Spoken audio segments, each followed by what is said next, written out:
Assalamualaikum warahmatullahi wabarakatuh. Bismillahirrahmanirrahim. Asyhadu an la ilaha illallah wa asyhadu anna Muhammadar Rasulullah sallallahu alaihi wasallam. Alhamdulillahi rabbil alamin wa bihi nasta'inu ala umurid dunya waddin. Assalatu wassalamu ala asyrafil anbiya'i wal mursalin wa ala alihi wa sahbihi ajma'in, amma ba'du. Baiklah, pertama-tama mari kita ucapkan syukur karena telah diberikan nikmat iman, nikmat Islam dari kehadirat ilahi dari Allah Subhanahu wa Ta'ala. Yang kedua, marilah kita panjatkan sholawat serta salam kepada junjungan besar Nabi kita, yakni Rasulullah Shallallahu Alaihi Wasallam. Semoga kita bisa mendapatkan syafaat dari beliau sekalian di yaumul qiyamah. Amin amin ya rabbal alamin. Baik, pertama-tama yang terhormat kepada dosen pengampu mata kuliah Ulumul Quran, yakni Ibu Siti Munawati, SAG MPDI, yang semoga Allah memberikan kesehatan, panjang umur, dan diberikan rezeki yang luas dan melimpah. Amin. Baiklah, yang pertama, perkenalkan, nama saya Ferda Jenny Aninda, yang akan membawakan presentasi artikel yang berjudul Kemukjizatan Al-Quran terhadap hewan buas. Oke, baik. Saya akan melanjutkan ke slide selanjutnya, yaitu abstrak. Al-Quran menyebut hewan buas sebagai tanda kekuasaan Allah. Jadi, Al-Quran itu juga adalah sebuah mukjizat. Al-Quran yang mana adalah kalam atau firman-Nya Allah Subhanahu wa Ta'ala. Dan Al-Quran ini adalah mukjizat dari Nabi besar Muhammad Sallallahu Alaihi Wasallam yang diturunkan pada tanggal 17 Ramadan, yang turunnya juga berangsur-angsur selama 22 tahun, 2 bulan, 22 hari. Jadi, kemukjizatan Al-Quran terhadap hewan buas di sini yang disebutkan dalam Al-Quran itu seperti tongkatnya Nabi Musa yang berubah menjadi ular besar ketika diperintahkan oleh Firaun untuk menunjukkan kekuasaan Allah. Dan akhirnya tiba-tibalah tongkat itu menjadi ular. Kedua, ada kisah dari pasukan bergajahnya Abraham. Di zaman ketika Rasul sebelum dilahirkan atau tahun di mana Rasul dilahirkan, yakni makanya disebut tahun gajah karena pada saat itu Abraham ingin menyerang Mekah dengan pasukan bergajah. Maka Allah kirimkanlah burung-burung ababil yang membawa batu-batu kecil atau batu-batu api dari neraka. Allah perintahkanlah untuk membinasakan pasukan-pasukan bergajah tersebut, dan akhirnya mereka bisa tumbang walaupun hanya burung-burung kecil atau burung-burung ababil ini yang melawan mereka. Itulah tanda sebagai kekuasaan Allah bahwasanya sesuatu yang Allah kehendaki maka pasti terjadi, walaupun kalau dilogikakan gajah dan burung itu jauh lebih besar gajah dalam segi bentuknya, tubuhnya, kekuatannya. Burung kecil yang hanya membawa batu api dari neraka itu pun bisa mengalahkan gajah-gajah yang berbadan besar. Nah, ada lagi satu kisah. Dalam Al-Quran banyak sekali kisah-kisah atau ayat-ayat yang menceritakan tentang umat-umat terdahulu, baik itu dari umatnya zaman Zahiliyah, dari bahkan zamannya Nabi Adam, itu diceritakan dalam Al-Quran. Nah, biasanya ayat-ayat atau yang bersangkut paut dengan kisah-kisah terdahulu itu biasanya disebut dengan ayat makiyah. Ayat-ayat yang ciri-cirinya itu pendek. Jadi dia menceritakan kisah walaupun ayatnya pendek. Nah, Kemukjizatan hewan terhadap hewan-hewan di sini itu termasuk mukjizat dari Nabi Musa yang tongkatnya berubah menjadi ular. Lalu kemudian ada Nabi Sulaiman yang bisa mendengar percakapan semut. Lalu ada kisah pasukan bergajah dari Abrahah ketika ingin menyerang Ka'bah. Dan itu semua adalah bentuk-bentuk mukjizat dari Allah Subhanahu wa Ta'ala untuk nabi-nabi kita. Jadi, yang berkaitan dengan artikel saya adalah kemukjizatan Al-Quran. Jadi, apa yang diceritakan dalam Al-Quran mengenai mukjizat dengan hewan-hewan buas. Ya, walaupun termasuknya bukan hewan buas, namun hewan-hewan yang diceritakan dalam Al-Quran adalah hewan-hewan tersebut seperti semut, gajah, dan ular atau tongkatnya Nabi Musa. Yang ketiga, pembahasan dikaitkan dengan sains dan tafsir modern. Jadi, dikaitkan dengan sains-sains atau pemikiran sendiri. Oke, lanjut slide selanjutnya. Ada konsep hewan buas dalam Al-Quran. Di dalam Al-Quran ada penyebutan sebagai dabbah yang artinya hewan melata. Kalau toir juga disebut burung, dan wuhush yang artinya hewan buas. Nah, disebutkan dalam Quran surat Al-An'am ayat 35 yang berbunyi, A'udzu billahi minasyaitonir rajim. Bismillahirrahmanirrahim. Wa ma min dabbatin fil ardi wala ta'irin yatiru bijanahihi illa umamun amsalukum ma farratna fil kitabi min syai' summa ila rabbihim yuhsyarun. Yang artinya, dan tidak ada seekor binatang pun di bumi, dan tidak pula burung-burung yang terbang dengan kedua sayapnya, melainkan umat-umat sebagaimana kamu. Tidaklah kami melalaikan sesuatu pun di dalam kitab Lauhul Mahfuz, dan kepada Tuhan mereka dikumpulkan. Karena hewan mempunyai sistem sosial dan fungsi penciptaannya sendiri. Sebagaimana hewan ternak, Allah menciptakan hewan-hewan ternak itu Allah tundukkan supaya kami bisa memakan dari apa-apa yang Allah ciptakan, yaitu sebagaimana hewan ternak tadi, seperti sapi, kambing. Allah tundukkan mereka, Allah membuat mereka jinak, lebih mudah jinak, karena mereka lah yang akan menjadi bahan makan pangan kita. Nah, di slide selanjutnya ada kisah pasukan gajah yang sudah tercantum dalam surat Al-Fil. A'udzu billahi minasyaitonir rajim. Bismillahirrahmanirrahim. Alam tara kaifa fa'ala rabbuka bi ashabil fil? Alam yaj'al kaidahum fi tadlil wa arsala 'alaihim tayran ababil tarmihim bihijaratin min sijil faj'alahum ka'asfin ma'kul. Yang artinya, alam tara kaifa fa'ala rabbuka bi ashabil fil? Tidakkah kamu melihat, alam tara kaifa fa'ala rabbuka, Allah memperlakukan kalian, fa'ala rabbuka bi ashabil fil, kepada pasukan gajah. Alam tara kaidahum fi tadlil, tidakkah kamu melihat kaidahum, tipu daya mereka, fi tadlil, yang menjadikan itu sia-sia. Wa arsala 'alaihim tayran ababil, dan Allah kirimkan kepada mereka tayran ababil, yaitu burung-burung ababil.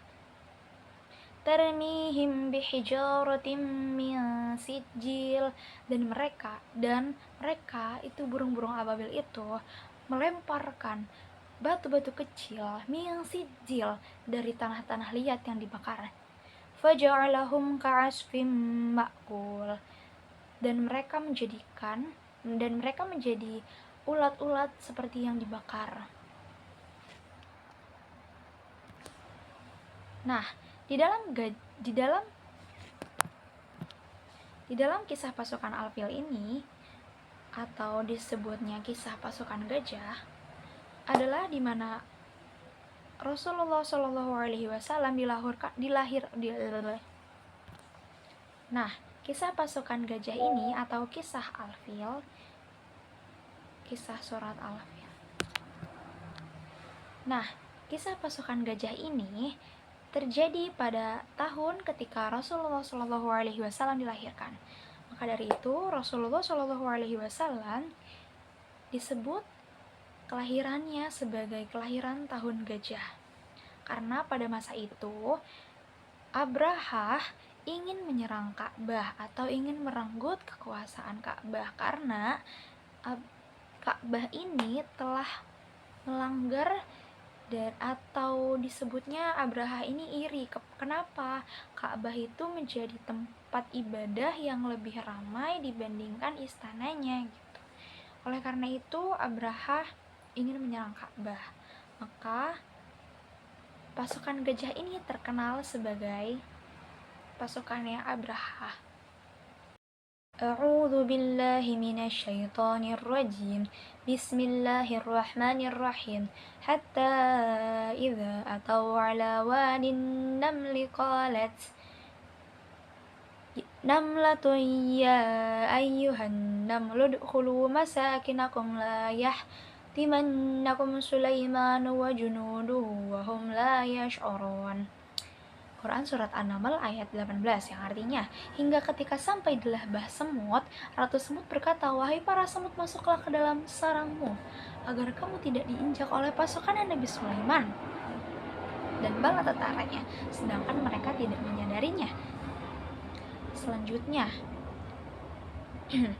فَتَبَسَّمَ ضَاحِكًا مِّن قَوْلِهَا وَقَالَ رَبِّ أَوْزِعْنِي أَنْ أَشْكُرَ نِعْمَتَكَ الَّتِي أَنْعَمْتَ عَلَيَّ وَعَلَى وَالِدَيَّ وَأَنْ أَعْمَلَ صَالِحًا تَرْضَاهُ وَأَدْخِلْنِي فِي عِبَادِكَ الصَّالِحِينَ.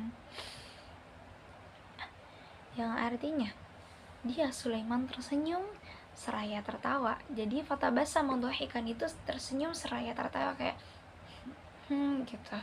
Karena mendengar perkataan semut itu, dia berdoa, ya Tuhanku, anugerahkanlah aku ilham dan kemampuan untuk tetap mensyukuri nikmat-Mu yang telah Engkau anugerahkan kepadaku dan kepada kedua orang tuaku untuk tetap mengerjakan kebajikan yang Engkau ridhoi. Atau aku memohon pula masukkan aku ke dalam golongan orang-orang yang soleh. Quran Surat An-Naml ayat 19. Nah, di dalam kisah ini disebutkan mukjizat Nabi Sulaiman yang bisa mendengar bahasa hewan. Al-A'raf. Waqala Musa ya Fir'aun inni rasulun min rabbil alamin. Musa berkata, wahai Fir'aun, sesungguhnya aku adalah utusan Tuhan semesta alam. Tuhan semesta alam. Hakikun ala alla aqula ala Allah illa al-haq. Sungguh hakikun ala alla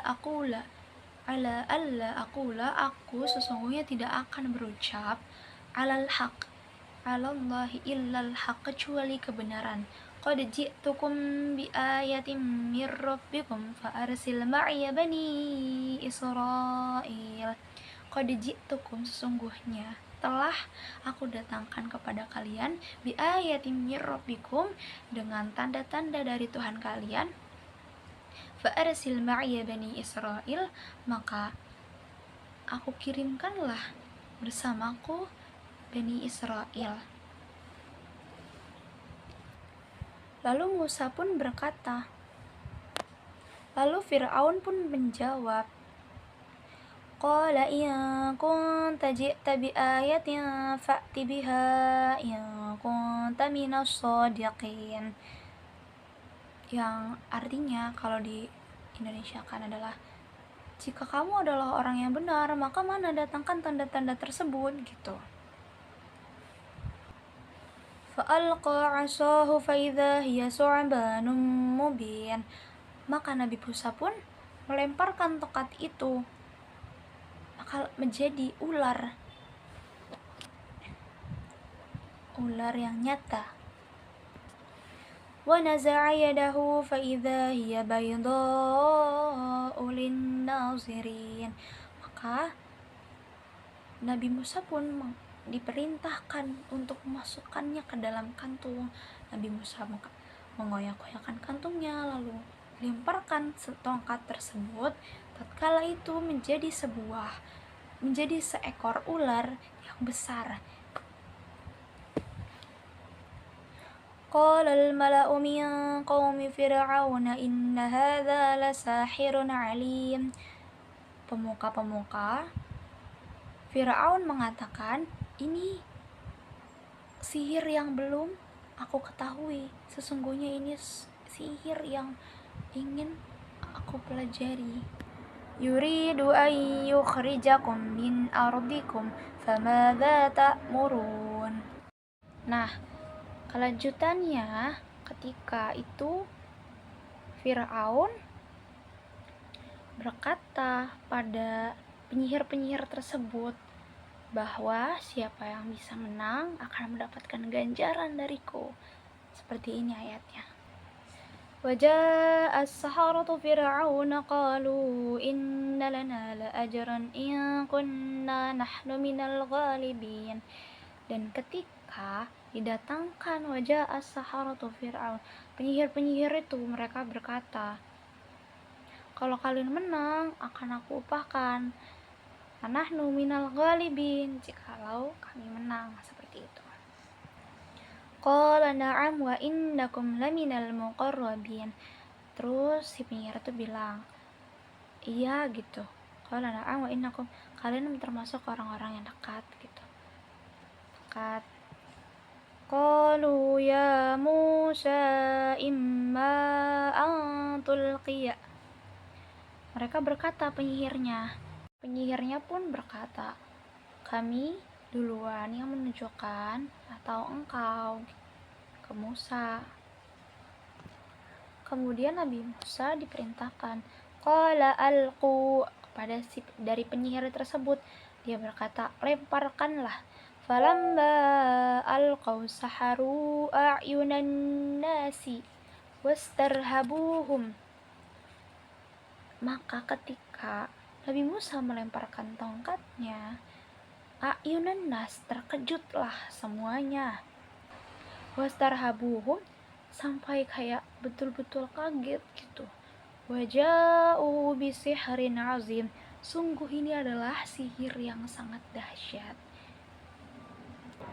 Wa auhayna ila Musa an alqi 'asak, dan kami wahyukan kepada Musa an alqi 'asak, untuk melemparkan tongkatnya.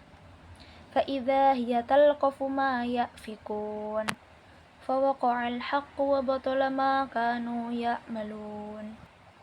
Maka itu cerita sepenggal dari kisahnya mukjizat dari Nabi Musa yang berkaitan dengan hewan ular. Oke, saya selanjutnya tinggal tafsir ilmiah.